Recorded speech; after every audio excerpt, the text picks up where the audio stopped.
Fowler's Bay on South Australia's wild west coast is an isolated tourist and fishing village that's grappling with encroaching sand dunes.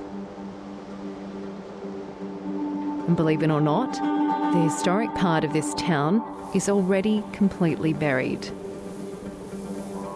I always wanted to live on the ocean, so a few years ago my husband and I decided the only way we could really do that was to actually buy a business, and so that's what's brought us all the way out here. We purchased the caravan park and kiosk 4.5 years ago.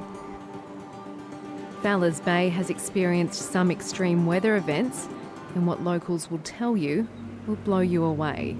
We do have some very strong wind events in Fowler's Bay, and I have seen the conditions where the jetty has been completely obliterated by the sand, a whiteout. Walking up into the sand hills, the sand will be drifting a metre and it just permeates the air. The sand will plume from the tops of the dunes and fill our gutters and cover our verandas and coming through the ventilators into our houses. The sandhills have continued to move steadily towards the rerouted road, so one wonders when they will need to reroute the second road. Kent Town was a couple of kilometres away from the present township, but people are fascinated by the fact that there are buildings completely buried in the sand dunes out there, and I guess it could happen to us if things do change significantly. I remember standing on the chimneys on Kent Town. There's 3 stone chimneys there, and then back in the 70s they were exposed. I remember standing on the chimneys back then. Dunes are directly adjacent to the south side of the town. They've gotten a lot taller in the last 5 to 10 years, 3 times higher than they were 10 years ago, without question. This road used to run through probably another 50 or 60 metres, and at the end of that road there was about a 60-metre turnaround. Fishermen of the day, crow fishermen, shark fishermen, used to use and park their car there for 8 or 10 days while they went off fishing. But yeah, the sand's all covered that now, so you could park probably 10 or 15 cars there, no worries, back in the day. And I'm talking probably 1979, 1980. Clearly when we bought the park, that was something we investigated before we moved here, because they are very close to the town, and you know, we don't want to in 10 years' time be unable to resell the business because the sand dunes have begun to move even closer. It may not look like it, but right now I'm on top of the historic part of Fowler's Bay, which has been fully engulfed by sand dunes.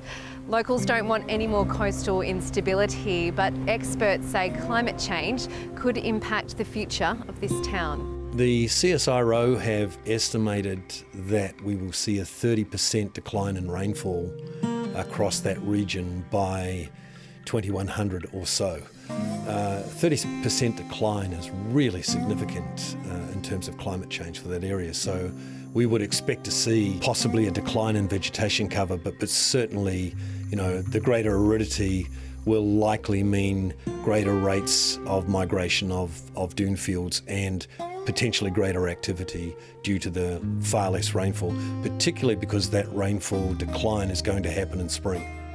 It's quite possible to stabilise the large slip face, what we call a precipitation ridge that's around the edge of the dune field, and that's the advancing edge of the dune field coming into town. So it's quite possible to stabilise that and hold the dunes there if it's done well and with native species. Leonard Hardy has taken matters into his own hands to save the town, and he only had to step outside his front door to get started.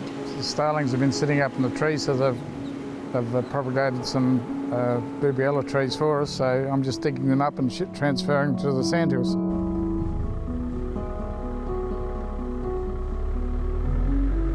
So our target location is just right here on the left-hand side, where you can see Lenny's already started placing a bit of green waste here just to try and control the erosion and stabilise the dunes in the predominant winds that we get here.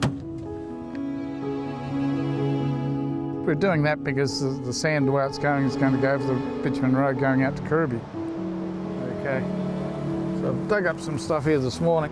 It was 80 metres away, so 10 years ago, and now it's only about 5 metres away, so it's going to go under. If we do nothing, they will move over that road and possibly encroach on some of the houses on that side of town. Yeah, so it's imperative we start now and keep it up and stabilise those dunes where they are. We've got to run our own affairs. We're outside District Council. We have no power or no water.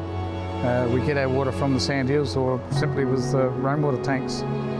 So, we have to fend for ourselves. Look, the locals here, and like all remote living locals, they're a really resilient group. They work together really well.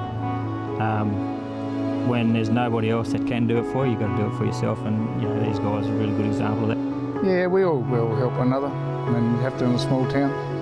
So yeah, it's everybody on board,